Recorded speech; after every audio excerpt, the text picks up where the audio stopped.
A very good evening to you. Thank you so much for joining us. This is TV47 Prime. My name is Wakio Mzenge. Later on in the bulletin, we will be joined by Pastor Sue and Sam Sengo to discuss matters loneliness. So be sure to stay with us. But right now, let's jump into the stories that are making headlines.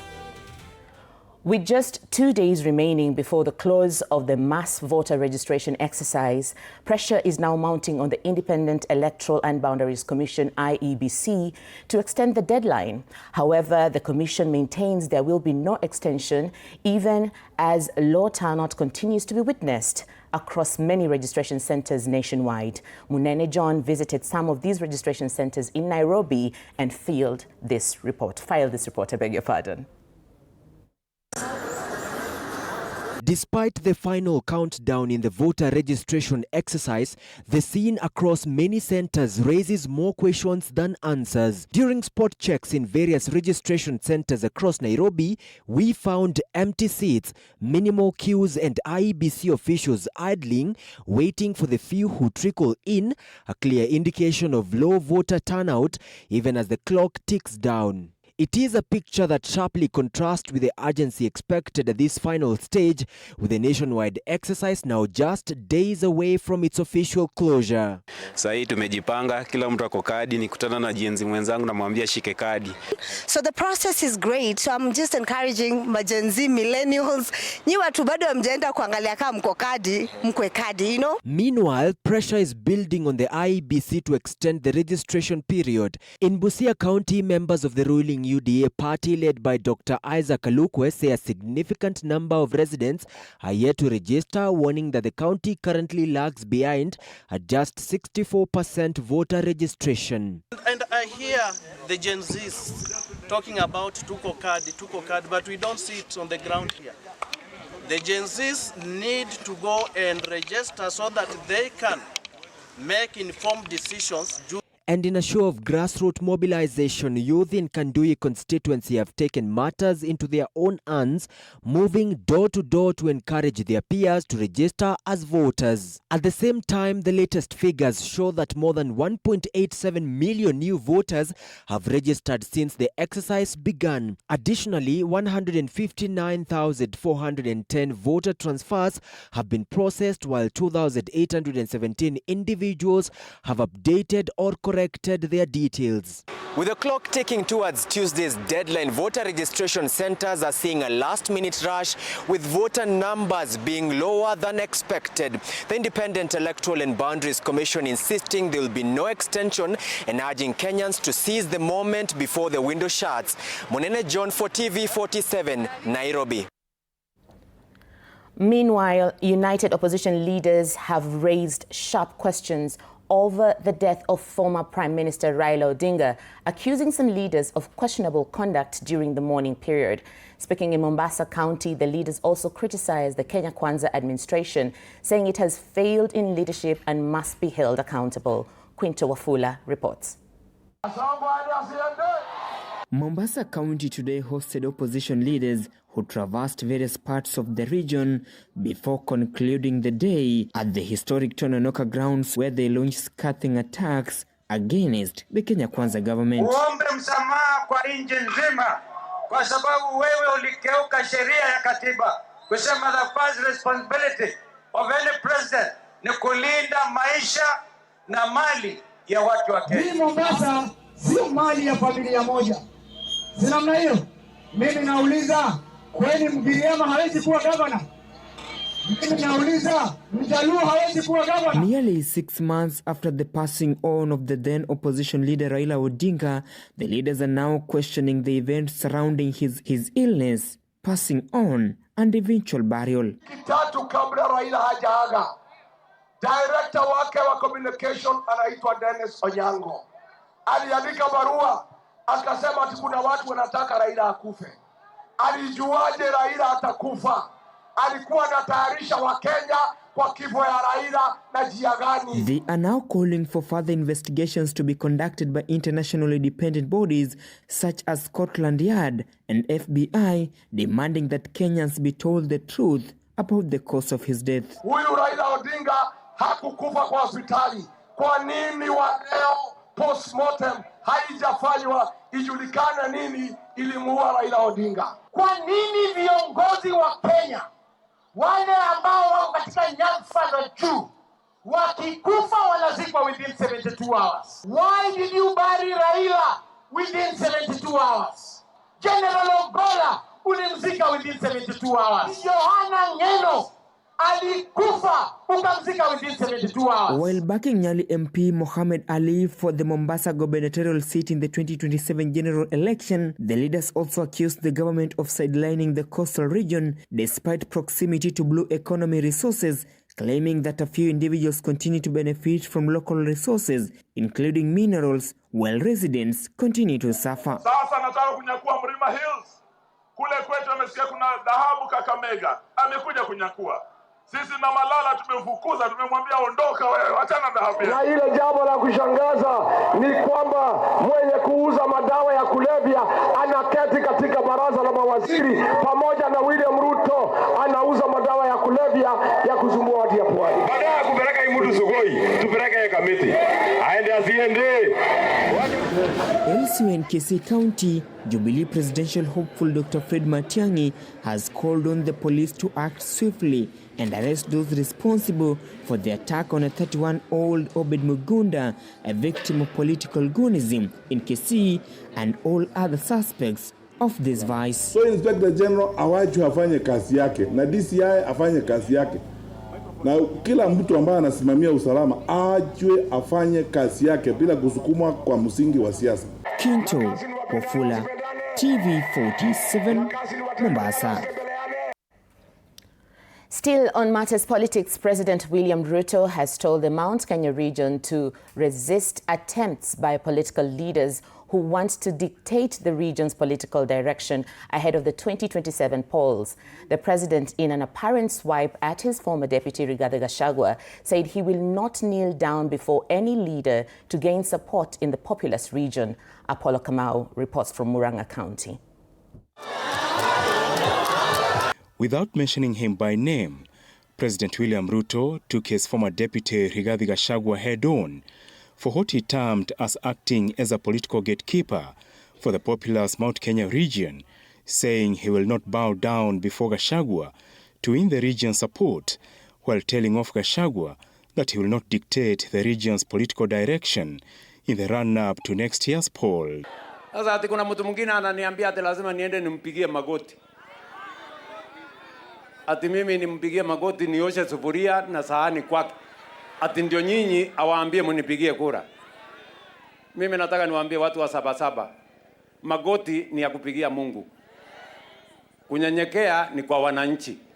Kura ni kuomba, sio lazima, na wananchi ndio wenye kusema. Ama si nyinyi ndio mtaamua? Ni nyinyi ndio mtaamua ama mtaamuliwa na mtu fulani? Nyinyi ndio mtaamua? Hebu nione wala anasema sisi ndio tutaamua. Kuna siku umesikia mzee Kenyatta ama Kibaki ama Uhuru akijiringa ati yeye ndiye atatuamulia? Si walikuwa viongozi wetu? Kwa hivyo mimi nataka niseme ya kwamba hatima ya Mlima, hatima ya Murang'a, hatima ya Kenya na viongozi wa Kenya haitaamuliwa na mtu binafsi, itaamuliwa na Mungu mbinguni na kura ya wananchi. The president, who made various stopovers in Murang'a County, where he inspected various projects for the region, among them markets and roads, said he does not require Gachagua's permission to access the region. Ati ataamua nani atakuwa kiongozi. Ati nani ataamua nani tugunia, nani mudhamaki, sijui nani nini. Ati ataamua nani atachaguliwa. Ati hiyo ati mpaka hata mimi ati yeye ndiye anapatiana ruhusa siku hizi kwa mazishi.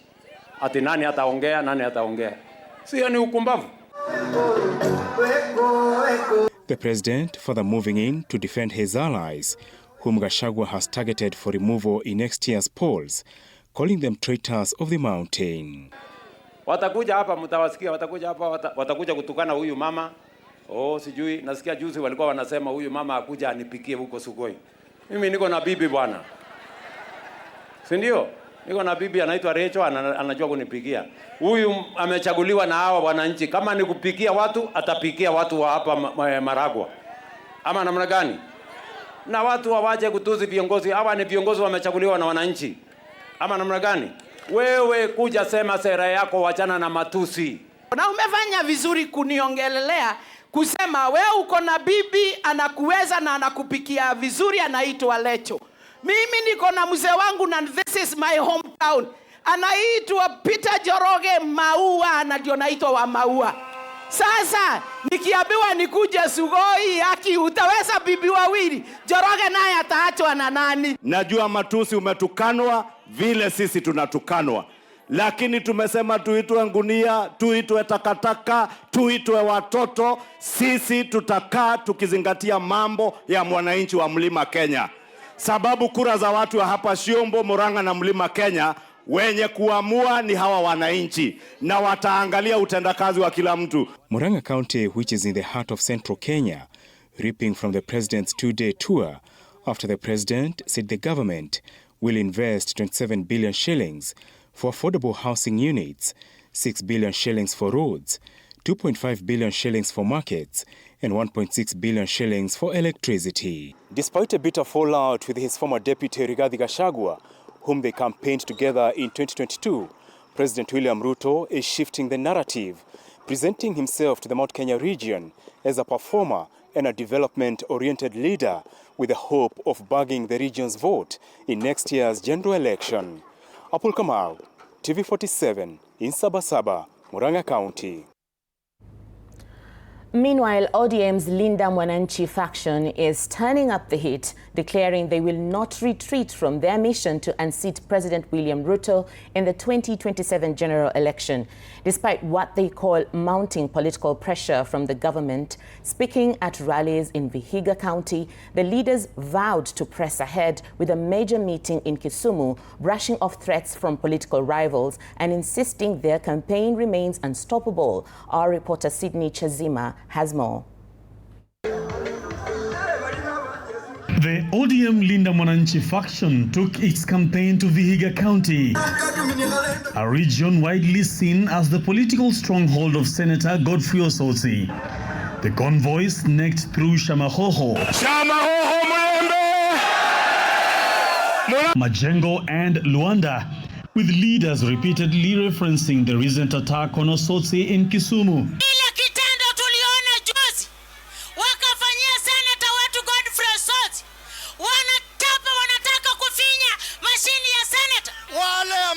Walitumwa Kisumu, walitumwa waniue na walitumwa pia kwamba wakishaniua ati jamii ya Wajaluo na jamii ya Waluya watapigana.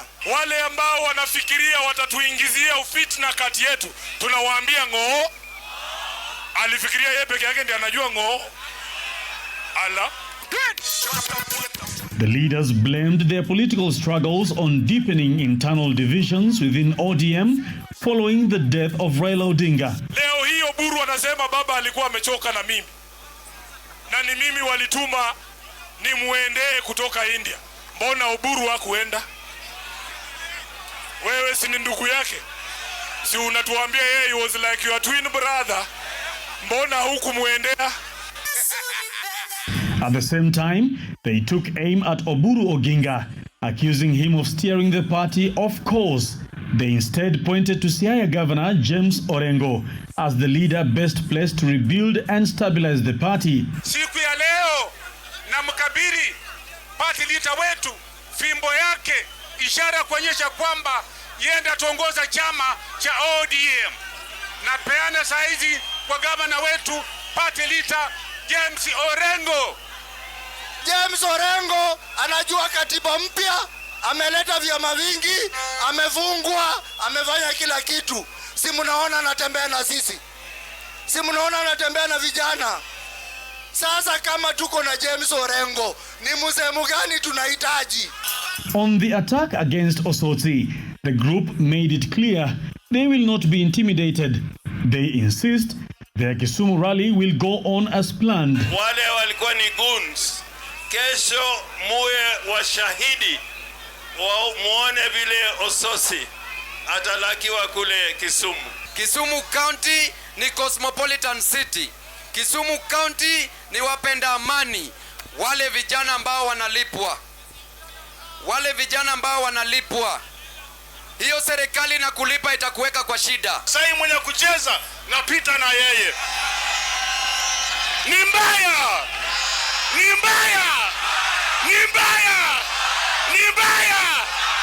Luanda wabebe kidole tuone kama wamekubali Ruto aende nyumbani. Most of the leaders expressed frustration with how President Ruto's government is running the country. Wewe William Ruto umeharibu uchumi wetu. Wewe William Ruto umeharibu elimu. Badala ya kupea vijana kazi anasambaza majambazi kila nyumba jambazi moja, kila mtu jambazi. Wewe umesema hata Kenya hutaki kukaa. 2027 William Samoei Ruto enda Singapore peke yako. Mimi kama Kimilu tunakupatia red card. Arambe! The Linda Mwananchi Brigade had a smooth running in Vihiga County with no major disruptions as witnessed in some of their previous rallies across the country. Their next rally slated for Sunday in Kisumu is one to watch. Sydney Chazima, TV47 from Luanda in Vihiga County. Away from politics, as the world marks World Malaria Day, the fight against malaria is entering a critical phase. Progress is being made, but risks remain. Here in Kenya, the government reports malaria prevalence has dropped from 8% to 6%, a sign that ongoing interventions are beginning to bear fruit. Globally, the World Health Organization continues to lead efforts against malaria, with Africa carrying the heaviest burden of the disease. Faith Wangari reports that while Kenya's progress offers hope, the battle against malaria is far from over. Every April 25th, the World Health Organization leads global efforts to push for action against malaria, still one of the world's deadliest diseases. Despite progress, malaria remains a major threat, with hundreds of millions of cases reported worldwide each year, with most of them in Africa. However, here in Kenya, malaria prevalence has dropped from 8% to 6% following expanded prevention measures. Speaking during celebrations at Kenya Primary School, Public Health PS Mary Muthoni says the government is scaling up interventions nationwide. The final stretch demands our greatest effort. And that is why we are saying, wakati wetu. Hii malaria itaisha when we are still alive and we can see our children enjoying to go to school. We must act now because malaria does not wait. When funding falls and when interventions are slowed, malaria resurges rapidly and lives are lost. Alongside support from Social Health Authority, the new set guidelines are helping curb infections while urging residents to sleep under treated nets and eliminate stagnant water. In Kirinyaga County, areas like Mwea and Gishugu remain high risk linked to irrigation and water projects like the Thiba Dam. We have also expanded our network of health facilities from 65 in 2017 to a projected 85 facilities, inclusive of already commissioned 12 dispensaries, plus other lined up for completion and opening. The county has deployed 854 primary health promoters, each supporting up to 100 households in community health efforts that will mainly help with self-medication and illegal charges for immunization services at hospitals. Health is a devolved function. And that is why I am happy when I see us working very closely with the county government, because every implementation of the policies that we are crafting must be done at the county level. Faith Wangari, TV47.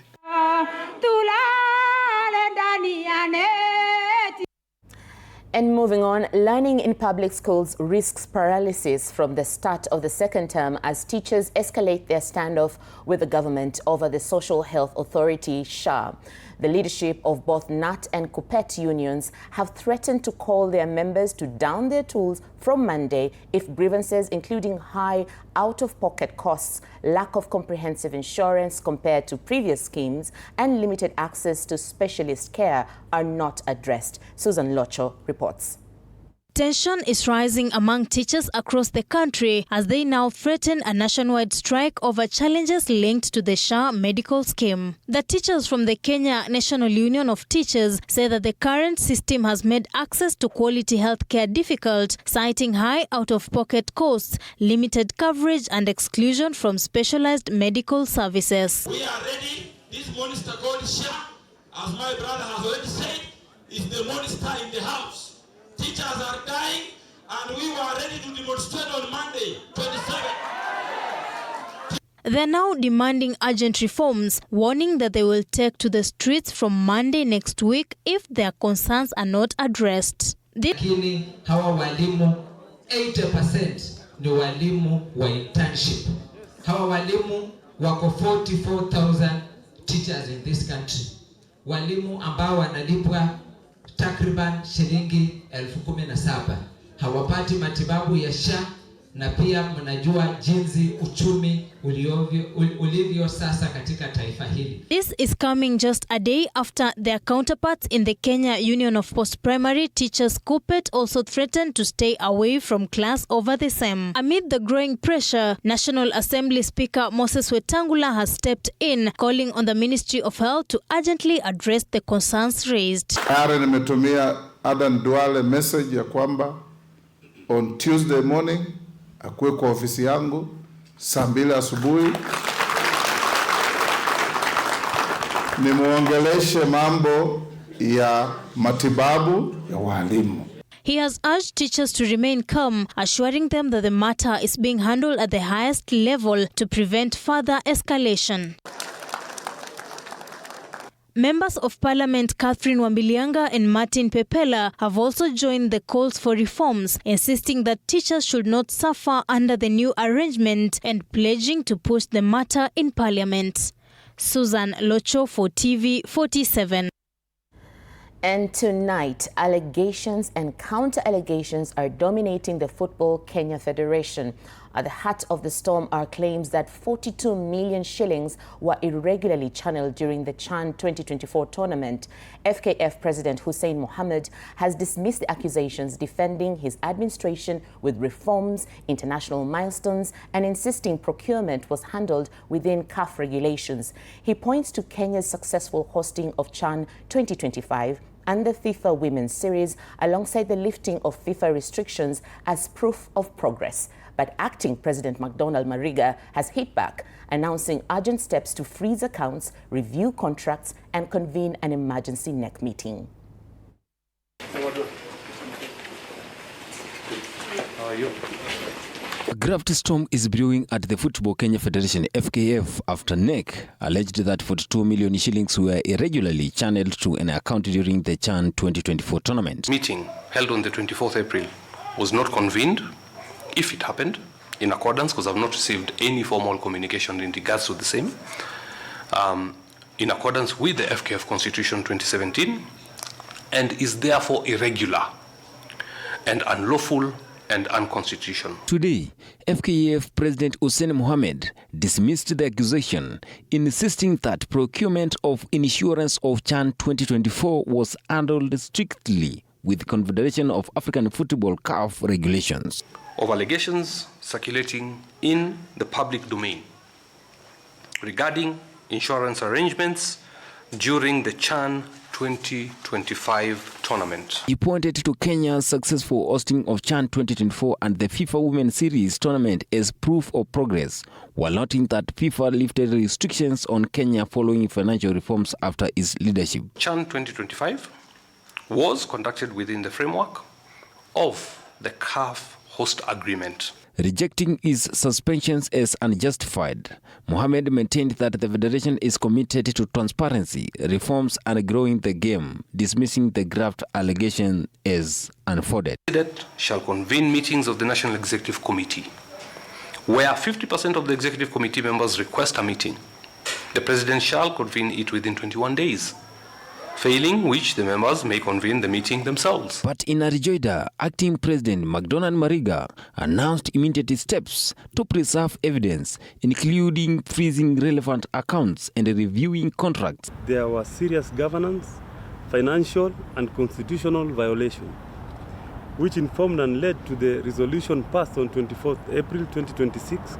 Consequently, the NEC wishes to inform the public that decisive measures will be undertaken to safeguard the integrity of the Football Kenya Federation.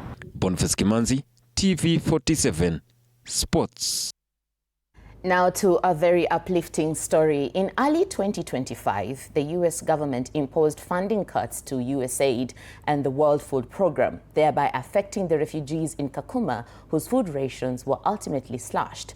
But amid the dwindling donor support, some youth have tapped into the beauty industry to make ends meet. Our reporter Elizabeth Ateno caught up with these young people at the Kakuma refugee camp and has filed this report. From above, Turkana County stretches endlessly across the landscape. A vast expanse where culture, heritage, and nature meet. 137 kilometers from Lodwar lies Kakuma refugee camp, home to more than 300,000 refugees. Rows of makeshift tents tell a story of hardship. An already bad situation ought to be made worse, ostensibly by a dwindling donor support. But in sharp contrast, pockets of the camp are alive with activity. Business is blooming as refugees fight to make ends meet. The buzz of a dreadlock machine fills the air at Pastor Jean's beauty shop, a refugee from Congo. Jean crafts and exports dreadlocks and hair products to Uganda and Tanzania. Nilianzia hii biashara Rwanda. Nikatoka Rwanda, nikaingia Nairobi. Nilikuwa pia mkimbizi wakati nimekuwa Nairobi. Hii Sabasaba imenichomea biashara yangu. Lakini pia UN wakaniambia sasa wakati nimerudi chini kubali tu ende kambi. Wakati nimefika huku, sasa nimefika hapa kambi mwezi wa 7 last year.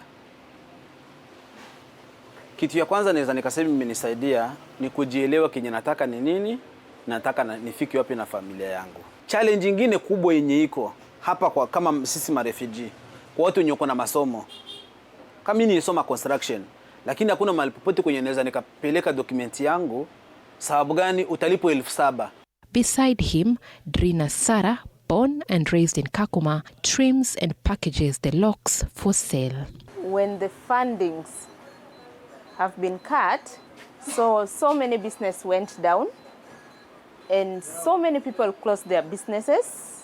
So that season really affected me that much, because even to a point like I wanted to give up, but I just hold on to everything and I just said like, let God lead me. Elsewhere in the camp, Thierry Nkurunziza, popularly known as Pilipili the Knitman, braids hair and polishes nails with precision. Hii kwanza ikiwa salon hivi. Tulianza ikiwa ni kama salon mobile. Ile unabeba bag, unaweka ndani makasi, unaweka ndani uzi, unaweka ndani wax. Lakini baadaye ile ndio kijipa pole pole hadi kafika hapa. Ukiwa ni mtu mwenye kijana uko na nguvu, unajiongeza unasema kwa hii hata kama nasaidiwa msaidizeni ya maana, lakini acha nijiboost nifanye hivi. Beyond beauty, he also runs a posho mill, creating jobs for fellow youth. Hata si wakimbizi peke yake. Natasikia mtu anasema vijana wajiajiri, wajiajiri kazi, lakini capital hakuna. Wewe mtu mwenye anakuambia ujiajiri kazi, hata wewe ukimpatia 30k ama 20k kwa saa hii, ataanzisha kazi gani? Capital simaishi pesa, hata skills. Until 2025, the UN provided $516 million in monthly cash transfers, with the US contributing 70%. Cuts to this support forced the World Food Program to slash rations by 30%. In response, refugees like Riziki Majaliwa have turned to selling food to fill their pockets and to keep families from starving. Biashara yangu nimepata changamoto ya kifedha zaidi. Nilianza na mtaji 3,000 Sasa nimefikisha 4,000. Unaweza kuwa hauna pesa, lakini unaenda kwa mkopo na unakopesha pesa shilingi 3,000. Unaanzana na biashara vinakuendeleza hadi unapanda mpaka juu. Despite coming from different countries, the refugees share one bond. They were all forced to flee for safety. Kakuma is their home away from home. And through business ventures, they are finding dignity, peace, and renewed hope.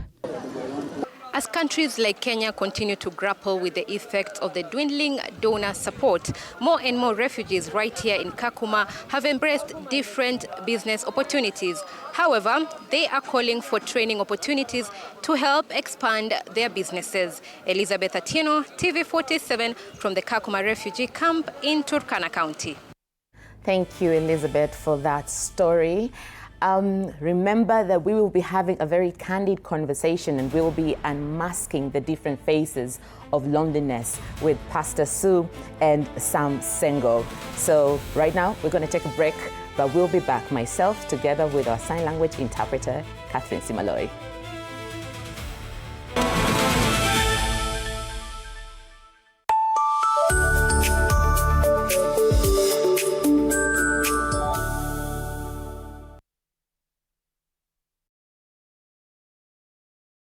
Azam TV, your favorite pay TV, just got even better. Effective 1st March 2026, we have added 5 amazing new TV channels to keep you entertained day and night. AMC Movies and Nolly Africa for the best of Nollywood movies and series. Music Box Hits and Music Box Dance for non-stop music hits and dance. And Manchester United TV for football fans. More movies, more music, more sports, all in one place.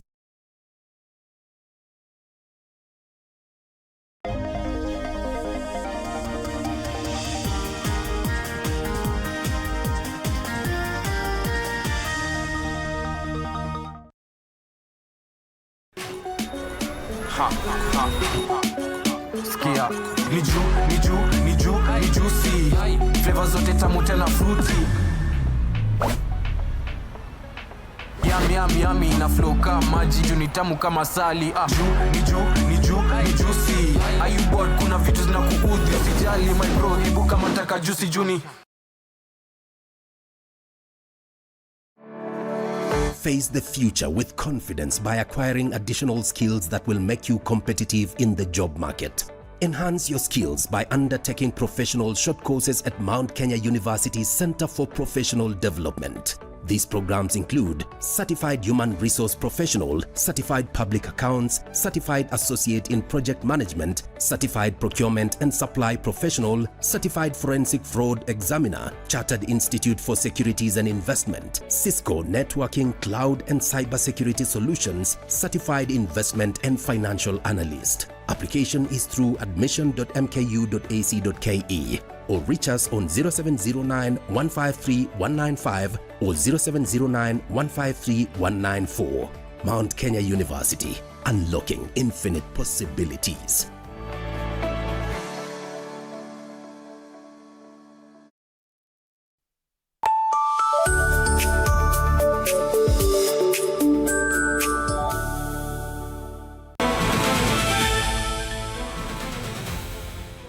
Welcome back. This is TV47 Prime. Let's carry on with the stories right before we get into the conversation. Kenya is leading in the use of technology in Africa, a move that is pushing the health sector to align with international standards. However, many Kenyans still travel abroad to seek surgical services that are available locally.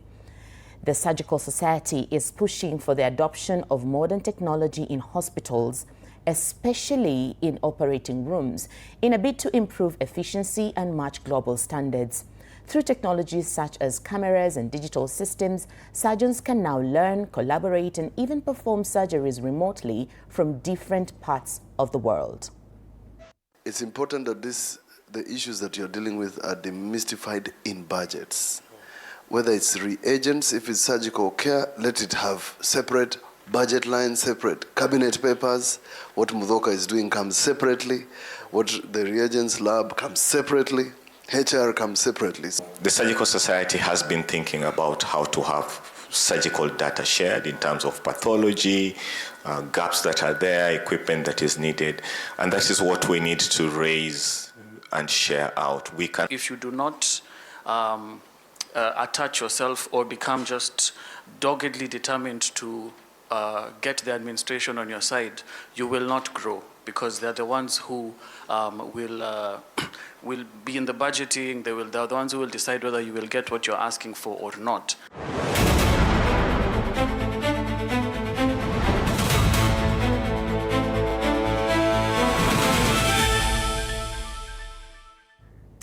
And now to more sporty matters. The Michael Olunga Foundation Academy tightened their grip on the race for promotion as they secured a hard-fought 3-2 victory over Mwatate United in an intriguing affair at the Jomo Kenyatta Stadium in Kisumu. Alan Zuki reports from the Lakeside City.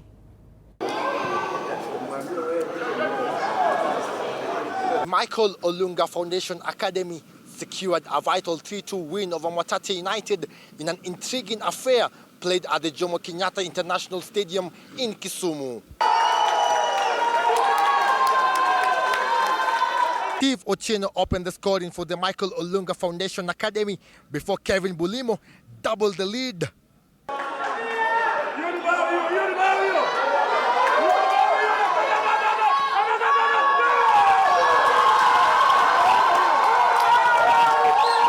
Juma brought the Mwatate United squad back in the game before Tatiawa equalized right before halftime.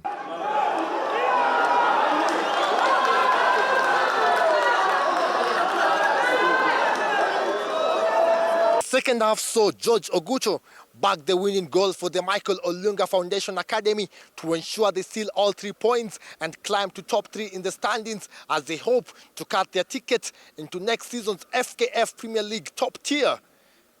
Zuki, Alan for TV47 Sport. And this Sunday, football fans across the 47 counties in Kenya and East Africa in large will turn their attention to the highly anticipated Mashemeji Derby set to take place at Nyayo National Stadium. Arch-rivals Gor Mahia and AFC Leopards will clash in a decisive encounter as both sides push for the National Premier League title. Gor Mahia currently lead the standings with 58 points after 28 matches, holding a narrow 3-point advantage over their closest challengers, heading into this crucial showdown tomorrow in Nairobi. Cheza kila mtu anataka kushow ile kitu ako nayo na imekuwa poa, mood imekuwa poa sana kwa camp, watu wamejituma sana na venye tu nilisema last time, kocha amekuwa na kazi ngumu pia hii time kuchagua kikosi sababu watu wameshow sana. Watu wanataka kucheza hiyo game. They did something that we didn't even believe ourselves. So it was a motivation to the players. If you could see the players after that, they realized that the fans have now realized that they have to carry along with the team, and that's a plus to the fans. I would say kudos to the fans, and I would like the players at least to at least pay back by a win. We'll make changes. It's more or less of a decisive game, because if you see the 3 points the advantage to Gor Mahia, if we beat them, now we are on the same level, then things will change. In round 29 of the Kenya Premier League, Ulinzi Stars, Nairobi United and Kariobangi Sharks all registered important victories. Ulinzi Stars edged Bandari FC 2-1, while Nairobi United secured a 2-1 win over Mathare United. Kariobangi Sharks narrowly beat Murang'a Seal 1-0, while Kenya Premier League defending champions Kenya Police FC were held to a barren draw by Shabana FC at Gusii Stadium. Attention now shifts to the highly anticipated Mashemeji Derby tomorrow, where Gor Mahia will face AFC Leopards, while AFC Bomet will take on Sofapaka FC. Mashabiki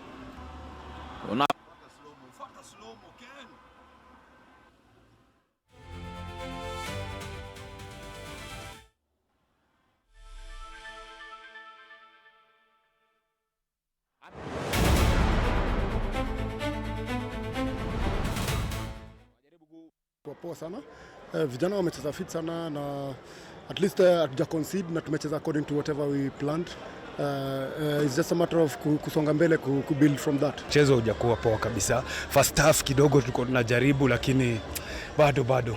I think pira wafaa kuchezwa kwa surface iliyo mzuri, ndio mashabiki pia waenjoy, hata wachezaji waenjoy wakicheza, but hivi itakuwa ngumu sana, na hiyo ni changamoto kwetu. I think infrastructure ya viwanja lazima tuone vile tuna improve, kwa sababu mimi najua saa zile mvua inanyesha, in fact kiwanja inafaa kuwa poa zaidi. Kwa sababu ya nini? Kwa sababu viwanja kaa hizi drainage inafaa zikuwe mzuri, so that I think kukiwa na mpira tusikuwe na shida tena matope nini na nini. I think umeona haijaweza kuchezeka kabisa.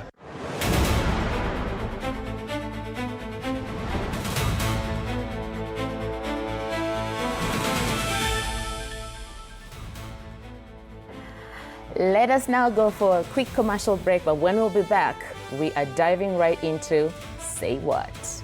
Don't go away.